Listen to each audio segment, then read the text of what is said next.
Hello everyone, कैसे हैं आप सभी लोग। उम्मीद है बहुत अच्छे होंगे और बहुत अच्छी आप आरएससीआईटी की तैयारी कर रहे होंगे। दोस्तों मैं लेके आया हूँ आपके लिए एक और इम्पोर्टेंट क्लास, ठीक है। और इस क्लास के अंदर 25% है दोस्तों, 25% है दोस्तों आपके लिए। और इन 25% से मैं कहना चाहूँगा कि जो बच्चों ने इन 25 में से 20 तक % सही कर दिए ना, उनको एक तरीके से मतलब मान सकते हैं कि बेटर तैयारी कर रहे हैं और अच्छी तैयारी है उनकी, ठीक है। तो देखते हैं आपके कितने सही होते हैं इन 25% में से, ठीक है। तो पहला प्रश्न है दोस्तों, स्टार्ट करते हैं आज की क्लास बिना किसी देरी के। पहला प्रश्न है, जीयूआई का सही पूर्ण रूप क्या है। जीयूआई का सही पूर्ण रूप क्या है भाई। पहला ऑप्शन है general user interface, graphical user interface, या ग्राफिक यूटिलिटी इंटरफेस, या जनरल यूटिलिटी इंटरफेस। चार ऑप्शन आपके सामने है और यहाँ पे चारों में से कौन सा ऑप्शन एकदम सही है कमेंट बॉक्स में बताइए मुझे, ठीक है। देखिए दोस्तों, यहाँ पे जीयूआई का सही पूर्ण रूप क्या है भाई साहब, तो यह दोस्तों ग्राफिकल यूजर इंटरफेस। क्या है भाई साहब, graphical user interface. B option is right, ठीक है। इंपॉर्टेंट लगा लेना क्योंकि हो सकता है आपकी बार जीयूआई का पूरा नाम आपसे पूछ ले, ठीक है। तो ग्राफिकल यूजर इंटरफेस इसका पूरा नाम है। अब चलते हैं दोस्तों आज के दूसरे प्रश्न की ओर। दूसरा प्रश्न है, ध्यान से देखिएगा कि निम्न में से कौन सा विकल्प शुद्ध रूप से ई कॉमर्स प्लेटफॉर्म का उदाहरण है। निम्न में से कौन सा विकल्प शुद्ध रूप से ई कॉमर्स प्लेटफॉर्म का उदाहरण है। ई कॉमर्स मतलब जहां से हम ऑनलाइन खरीदारी कर सकते हैं। तो ट्विटर है क्या, फेसबुक, फ्लिपकार्ट या विकिपीडिया। देखिए दोस्तों, यहाँ पे ट्विटर भी नहीं है, फेसबुक भी नहीं है, यहाँ पे होगा दोस्तों फ्लिपकार्ट। यहाँ से हम क्या कर सकते हैं, ऑनलाइन खरीदारी कर सकते हैं। तो यहाँ पे लगा लीजिए दोस्तों दूसरे में सी ऑप्शन पर टिक। अब चलते हैं दोस्तों आज के तीसरे प्रश्न की ओर। तीसरा प्रश्न है, ऑनलाइन वस्तुओं की खरीद फरोख्त करने वाली वेबसाइट किस श्रेणी में आती है। ऑनलाइन वस्तुओं की खरीद फरोख्त करने वाली वेबसाइट किस श्रेणी में आती है। यहाँ पे चार ऑप्शन आपके सामने है। पहला ऑप्शन है सोशल नेटवर्किंग साइट, दूसरा है सर्च इंजन, तीसरा है मनोरंजन वेबसाइट, या ई कॉमर्स वेबसाइट। बताइए दोस्तों, यहाँ पे जिनमें हम खरीद फरोख्त कर सकते हैं मतलब खरीदारी कर सकते हैं ऑनलाइन तरीके से, तो किस वेबसाइट पे कर सकते हैं। चार वेबसाइट मतलब चार ऑप्शन आपके सामने है और चार में से कौन सा यहाँ पे सही होगा जल्दी से मुझे कमेंट बॉक्स में बताओ आप सभी लोग। उम्मीद करूंगा आप सभी लोग इसका आंसर कमेंट बॉक्स में जल्दी दे देंगे मुझे, ठीक है।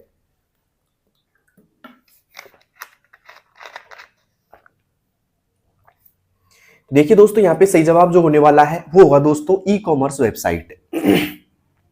ई कॉमर्स वेबसाइट ऐसी वेबसाइट्स होती हैं जहां से हम ऑनलाइन खरीदारी कर सकते हैं आराम से, ठीक है, और घर बैठे कुछ भी हम मंगवा सकते हैं। अब चलते हैं दोस्तों आज के चौथे प्रश्न की ओर। चौथा प्रश्न है हमारा कि राजस्थान सरकार द्वारा संचालित ई कॉमर्स प्लेटफॉर्म का उदाहरण कौन सा है। राजस्थान सरकार द्वारा संचालित ई कॉमर्स प्लेटफॉर्म का उदाहरण कौन सा है। आरपीएससी, आरएसएलडीसी, ई ज्ञान, ई बाजार। बताइए दोस्तों कौन सा होगा सही जवाब इसका। तो राजस्थान सरकार द्वारा संचालित जो ई कॉमर्स प्लेटफॉर्म है ना वो है दोस्तों ई बाजार। कौन सा है दोस्तों, ई बाजार है। यहाँ पे डी ऑप्शन इज राइट, ई बाजार, ओके। अब चलते हैं दोस्तों आज के पांचवें प्रश्न की ओर। पांचवा प्रश्न पूछ रहा है आपसे कि माइक्रो ब्लॉगिंग प्लेटफॉर्म की विशेषता क्या होती है। माइक्रो ब्लॉगिंग प्लेटफॉर्म की विशेषता क्या होती है। लंबी पोस्ट लिखना, केवल वीडियो शेयर करना, छोटे छोटे संदेश पोस्ट शेयर करना, या केवल ईमेल भेजना। बताइए दोस्तों क्या होगा इसका सही जवाब। माइक्रो ब्लॉगिंग प्लेटफॉर्म की विशेषता क्या होती है। तो इसका मतलब होता है माइक्रो ब्लॉगिंग मतलब छोटे छोटे संदेश आप किसी को पोस्ट करते हैं। तो किसके द्वारा करते हैं दोस्तों, ट्विटर के द्वारा करते हैं। मतलब सीधी सी बात है, छोटे छोटे संदेश पोस्ट या शेयर करना। C option is right, okay. अब चलते हैं दोस्तों आज के छठे प्रश्न की ओर। छठा प्रश्न क्या है दोस्तों, ध्यान से देखिएगा कि निम्न में से कौन सा माइक्रो ब्लॉगिंग का सबसे उपयुक्त उदाहरण है। इंस्टाग्राम है, जीमेल, ट्विटर, या फिर यूट्यूब। दोस्तों माइक्रो ब्लॉगिंग का सबसे उपयुक्त उदाहरण की बात की जाए तो है दोस्तों ट्विटर। कौन है दोस्तों, ट्विटर होगा, ओके। तो लगा लीजिए दोस्तों यहाँ पे ट्विटर पे tick, C option is right, Twitter होगा दोस्तों। अब चलते हैं दोस्तों आज के सातवें प्रश्न की ओर। सातवां प्रश्न है दोस्तों, ऑनलाइन शॉपिंग सामान्यतः किस प्रकार के ई कॉमर्स मॉडल का उदाहरण है। ऑनलाइन शॉपिंग सामान्यतः किस प्रकार के ई कॉमर्स मॉडल का उदाहरण है। B2B का है, B2C का है, C2C का है, या G2C का है। जब ऑनलाइन आप शॉपिंग करते हो तो इसका सीधा से निकाल लो कि मान लो एक कंपनी है आपके पास में। क्या है दोस्तों, एक कंपनी है और आप एक तरीके से ग्राहक हैं, ठीक है। तो सीधी सी बात है, कंपनी से माल कहाँ आ रहा है दोस्तों, ग्राहक के पास में आ रहा है। कंपनी मतलब बिजनेस से कस्टमर के पास में आ रहा है, कंज्यूमर के पास में आ रहा है, तो आएगा दोस्तों B2C। क्या आएगा दोस्तों, B2C आएगा यहाँ पे, b option is right. Okay, उम्मीद करता हूं 7वां प्रश्न आपको समझ में आ गया होगा। B2B का पूरा नाम होता है बिजनेस टू बिजनेस, B2C का बिजनेस टू कस्टमर या कंज्यूमर, C2C का कंज्यूमर टू कंज्यूमर। ठीक है, तो यहाँ पे उम्मीद करता हूं बी पे आपने टिक कर लिया होगा। अब चलते हैं दोस्तों आज के 8वें प्रश्न की ओर। MOOC का सही विस्तृत रूप क्या है? MOOC का सही विस्तृत रूप क्या है भाई? Massive open online course, multiple online open course, या मेगा ऑनलाइन ऑफलाइन कोर्स, या फिर बात करें मैनेज ओपन ऑनलाइन कंटेंट। दोस्तों MOOC का सही विस्तृत रूप होगा दोस्तों यहाँ पे मेसिव ओपन ऑनलाइन कोर्स। क्या होगा दोस्तों? मेसिव ओपन ऑनलाइन कोर्स होगा। तो यहाँ पे लगा लीजिए दोस्तों ए ऑप्शन पे टिक, मेसिव ओपन ऑनलाइन कोर्स। अब चलते हैं दोस्तों आज के 9वें प्रश्न की ओर। 9वां प्रश्न क्या पूछ रहा है आपसे, ध्यान से देखिएगा कि जॉब सर्च वेबसाइट का उपयुक्त उदाहरण कौन सा है? जॉब सर्च वेबसाइट का उपयुक्त उदाहरण कौन सा है? अमेजन है, मंत्रा है, नौकरी.com है, या पेटीएम है? बताइए दोस्तों, जॉब सर्च वेबसाइट का सबसे उपयुक्त उदाहरण कौन सा है? तो यहाँ पे अमेजन भी नहीं होगा, मंत्रा भी नहीं होगा, नौकरी.com होगा दोस्तों। क्या होगा दोस्तों? नौकरी.com होगा। C option is right. अब चलते हैं दोस्तों आज के 10वें प्रश्न की ओर। 10वां प्रश्न पूछ रहा है आपसे कि राजस्थान सरकार द्वारा प्रदान किया गया क्लाउड आधारित स्टोरेज समाधान कौन सा है? राजस्थान सरकार द्वारा प्रदान किया गया क्लाउड आधारित स्टोरेज समाधान कौन सा है? राज ई वोल्ट है, ई ज्ञान है, RPSC है, या राज ई साइन है? बताइए दोस्तों क्या होगा इसका सही जवाब? राजस्थान सरकार द्वारा प्रदान किया गया क्लाउड आधारित स्टोरेज समाधान कौन सा है? दोस्तों क्या होगा इसका सही जवाब? तो दोस्तों ये होगा राज ई वॉल्ट। क्या होगा दोस्तों? राज ई वॉल्ट होगा। A option is right. ठीक है, राज ई वॉल्ट। अब चलते दोस्तों आज की 11वें प्रश्न की ओर। 11वां प्रश्न क्या पूछ रहा है आपसे कि निम्न में से कौन सा क्लाउड स्टोरेज प्लेटफॉर्म नहीं है? निम्न में से कौन सा क्लाउड स्टोरेज प्लेटफॉर्म नहीं है? Google drive, one drive, drop box, या MS वर्ड? दोस्तों बात की जाए क्लाउड स्टोरेज की, तो ऐसा स्टोरेज मतलब एक तरीके से हम कह सकते हैं कि इंटरनेट पर डाटा स्टोर करना, इंटरनेट पर डेटा स्टोर करना, डेटा स्टोर करना एक तरीके से क्या कहलाता है दोस्तों? क्लाउड स्टोरेज कहलाता है। इंटरनेट पर डेटा स्टोर करना। ठीक है, तो किस किस के द्वारा कर सकते हैं? गूगल ड्राइव के द्वारा कर सकते हैं, वन ड्राइव के द्वारा कर सकते हैं, ड्रॉप बॉक्स के द्वारा कर सकते हैं, लेकिन MS वर्ड के द्वारा नहीं कर सकते। पूछा भी क्या है दोस्तों? नहीं है। तो यहाँ पे आएगा दोस्तों MS वर्ड। क्या आएगा दोस्तों? MS word. तो किन किन बच्चों ने यहाँ पे MS वर्ड पे टिक किया था कमेंट बॉक्स में बताइए। दोस्तों क्लास अगर आपको अच्छी लग रही है, समझ में आ रही है, तो इस क्लास को उन बच्चों के पास जरूर शेयर करो जिनकी RSCIT की एग्जाम है। ठीक है, तो मुझे लगता है आपने कर दी होगी शेयर, और नहीं किया तो अब कर दीजिएगा। साथ में आप भी सब्सक्राइब कर लो, क्योंकि सारी अपडेट आपको तभी मिल पाएंगी जब चैनल सब्सक्राइब होगा। ठीक है, अब चलते हैं दोस्तों आज के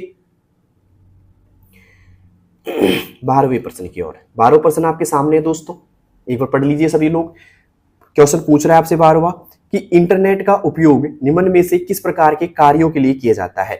इंटरनेट का उपयोग निम्न में से किस प्रकार के कार्यों के लिए किया जाता है या किया जा सकता है? पहला ऑप्शन डेटा संचार के लिए, ई लर्निंग के लिए, ऑनलाइन बैंकिंग के लिए, या ऑल ऑफ द अबव, मतलब इनमें से सभी के लिए। दोस्तों इंटरनेट का उपयोग आप जब करते हैं तो सीधी सी बात है डेटा संचार के लिए भी करते हैं, ई लर्निंग के लिए भी किया जाता है। ई लर्निंग मतलब आप ऑनलाइन बैठ करके पढ़ाई कर रहे हैं, ऑनलाइन बैंकिंग के लिए भी आप कर रहे हैं, तो यहाँ पे आएगा ऑल ऑफ द अबव। उम्मीद करता हूँ 12वां प्रश्न आपको अच्छे से समझ में आ गया होगा। अब चलते हैं आज के 13वें प्रश्न की ओर। 13वां प्रश्न है दोस्तों, ध्यान से देखिएगा कि किसी उपयोगकर्ता को इंटरनेट से कनेक्ट होने के लिए निम्न में से कौन सा संयोजन आवश्यक है? किसी उपयोगकर्ता को इंटरनेट से कनेक्ट होने के लिए निम्न में से कौन सा संयोजन आवश्यक है?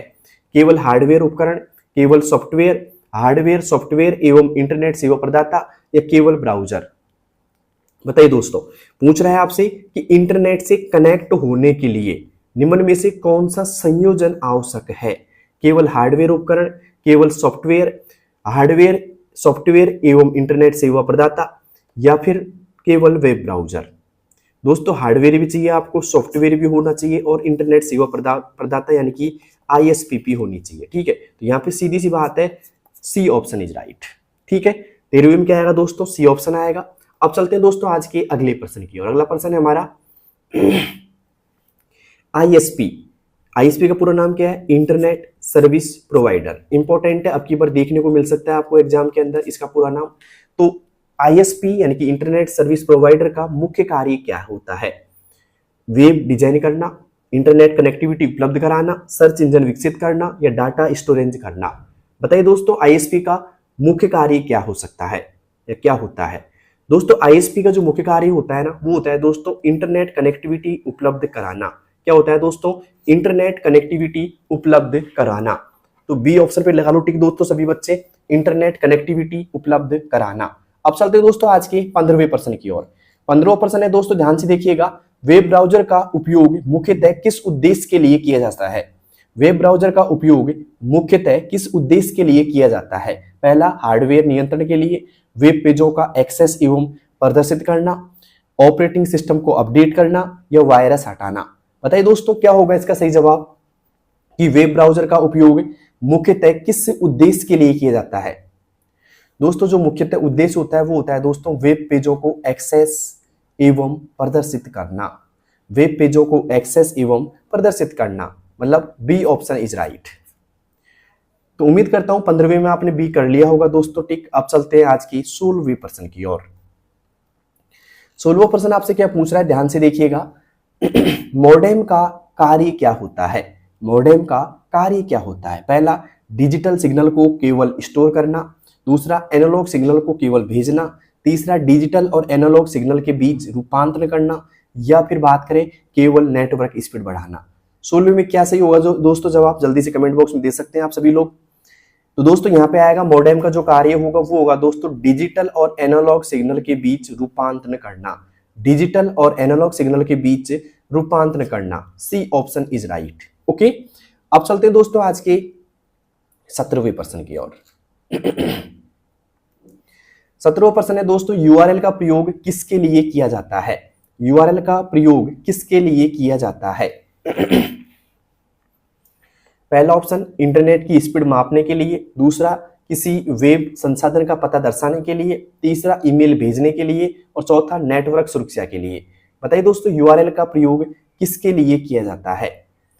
दोस्तों यूआरएल का जो प्रयोग है ना, एक तरीके से हम कर सकते हैं किसी वेब संसाधन का पता दर्शाने के लिए। ठीक है, मतलब किसी वेबसाइट का पता दर्शाने के लिए यहाँ पे इसका प्रयोग किया जाता है। और बी पे लगा लीजिए टिक आप भी, है ना।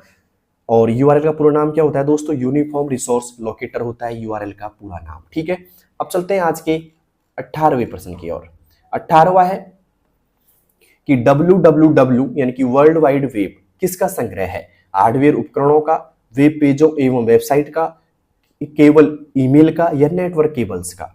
दोस्तों यहाँ पे www किसका संग्रह है? वेब पेजों और वेबसाइट्स का क्या है दोस्तों? संग्रह है। तो यहाँ पे सीधा लगा लीजिए दोस्तों बी पे टिक, बी ऑप्शन इज राइट। अब चलते हैं दोस्तों आज के 19वें प्रश्न की ओर।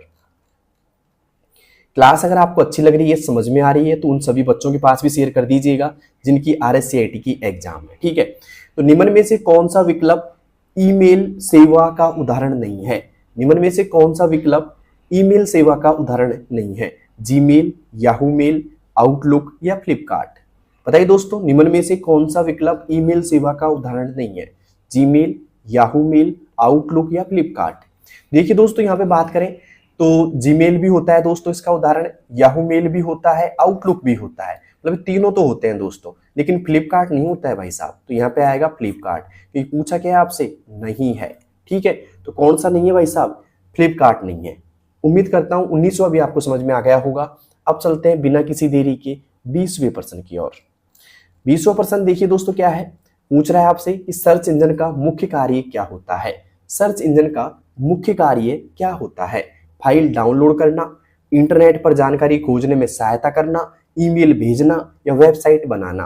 बताइए दोस्तों सर्च इंजन का मुख्य कार्य क्या होता है?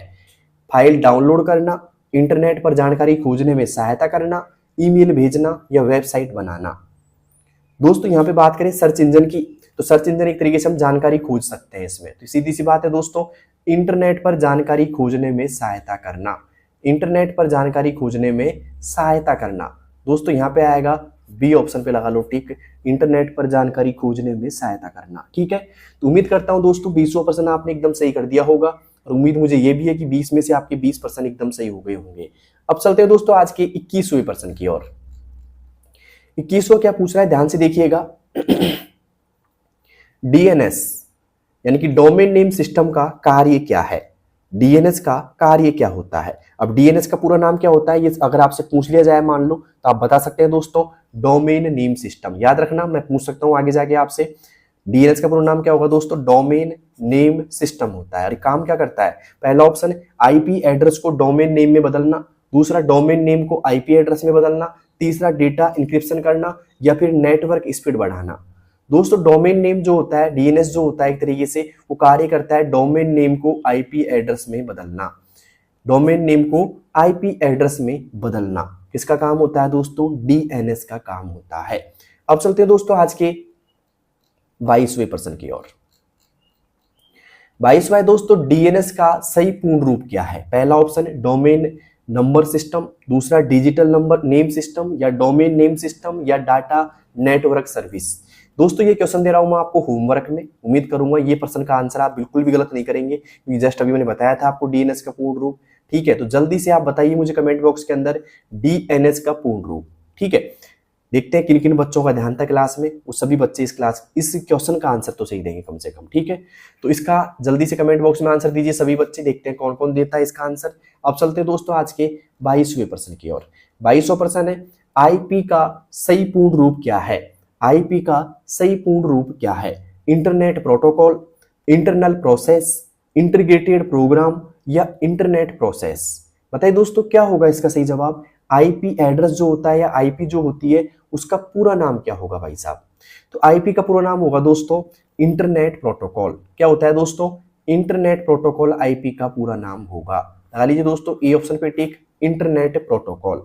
अब चलते हैं दोस्तों आज के 24वें प्रश्न की ओर। 24वां प्रश्न पूछ रहा है आपसे कि यूएसबी का सही पूर्ण रूप क्या है। यूएसबी का सही पूर्ण रूप क्या है, यूनिवर्सल सीरियल बस, यूनिफाइड सिस्टम बस, या फिर बात करें यूनिवर्सल सिस्टम बैकअप, या यूनिक सीरियल बस। पता है दोस्तों क्या होगा यहाँ पे यूएसबी का पूरा नाम, अगर आपको आता है तो कमेंट बॉक्स में आप आंसर दे सकते हैं। यूएसबी का सही पूर्ण रूप क्या है दोस्तों, यूएसबी का सही पूर्ण रूप होगा यूनिवर्सल सीरियल बस। क्या होगा दोस्तों, यूनिवर्सल सीरियल बस होगा। लगा लीजिए दोस्तों ए ऑप्शन पे tick, universal serial bus. Okay, USB का पूर्ण रूप होगा। अब चलते दोस्तों आज के 25वें प्रश्न की ओर। 25वां प्रश्न है, एएलयू का सही पूर्ण रूप क्या है। एएलयू का सही पूर्ण रूप क्या है। पहला ऑप्शन अरिथमेटिक लॉजिक यूनिट, दूसरा ऑटोमेटिक लॉजिक यूनिट, तीसरा एडवांस लॉजिक यूनिट, या अरिथमेटिक लॉजिकल यूनिट। बताइए दोस्तों क्या होगा इसका सही जवाब, सॉरी अरिथमेटिक लोकल यूनिट है लास्ट का, है ना। तो यहाँ पे एएलयू का पूरा नाम क्या होगा दोस्तों, एएलयू का पूरा नाम होता है एक तरीके से arithmetic logic unit. Okay, confuse मत होना और एकदम सही करके आना है। ठीक है, एएलयू का सही पूर्ण रूप क्या हो जाएगा दोस्तों, अरिथमेटिक लॉजिक यूनिट। ओके, अब चलते हैं दोस्तों आज के 18वें प्रश्न की ओर। 18वां प्रश्न है आपका, ध्यान से देखिएगा, रैम का सही पूर्ण रूप क्या है। Read access memory, random access memory, rapid access memory, या फिर रन एक्सेस मेमोरी। तो दोस्तों रैम का जो पूरा नाम है ना वो है दोस्तों रैंडम एक्सेस मेमोरी। बीपी लगा लो ठीक दोस्तों सभी बच्चे, रैंडम एक्सेस मेमोरी। उम्मीद करूंगा ये प्रश्न भी आपने एकदम सही कर दिया होगा भाई 15वां भी। अब चलते हैं दोस्तों आज के अगले प्रश्न की ओर। अब चलते हैं 16वें प्रश्न की ओर। रोम का सही पूर्ण रूप क्या है। रोम का सही पूर्ण रूप क्या है, read only memory, run only memory, random only memory, या फिर रीड ओपन मेमोरी। बताइए दोस्तों क्या होगा इसका सही जवाब।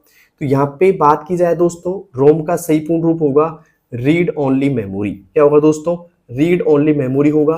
लगा लीजिए दोस्तों यहाँ पे ए ऑप्शन पे टिक, रीड ओनली मेमोरी। ठीक है, अब चलते हैं दोस्तों आज के अगले प्रश्न की ओर। अगला प्रश्न है हमारा यहाँ पे एक मिनट देख लेता हूं मैं इसमें क्या हुआ है। 16वां प्रश्न है या 15वां है, यहाँ पे 17वां है, यहाँ पे 24वां आ गया, 23वां आ गया।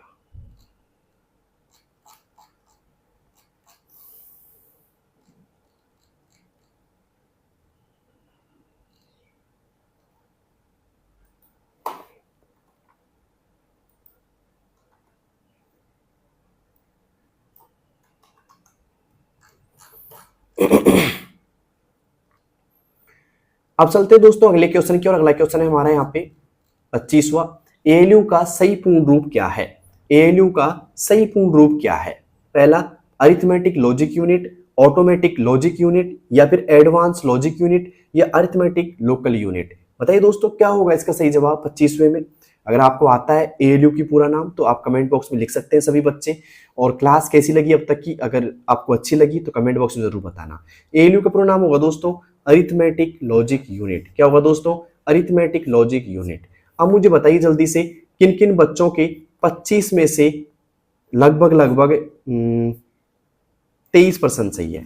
कमेंट बॉक्स में बताओ मुझे 25 में से 23% किन किन बच्चों के सही हो चुके हैं भाई, और 23 से ज्यादा मतलब 25 तक 25 के 25 किसके बच्चे के सही हो गए वो भी कमेंट बॉक्स में बताना। क्लास कैसी लगी, क्लास का लेवल कैसा लगा आपको, सब कुछ कमेंट बॉक्स में बताना। ये जो क्वेश्चन थे ना वो आपके बुक पे आधारित प्रश्न थे दोस्तों, ठीक है। तो उम्मीद करूंगा आपको समझ में आई क्लास। उम्मीद करूंगा आपने उन बच्चों के पास शेयर की होगी जिनकी RSCAT के एग्जाम है। साथ में आप भी सब्सक्राइब कर लेना क्योंकि सारे अपडेट आपको तभी मिल पाएंगे जब चैनल सब्सक्राइब होगा। धन्यवाद दोस्तों, मिलते हैं अगली क्लास में, तब तक के लिए best of luck. Thank you, धन्यवाद, धन्यवाद, बाय।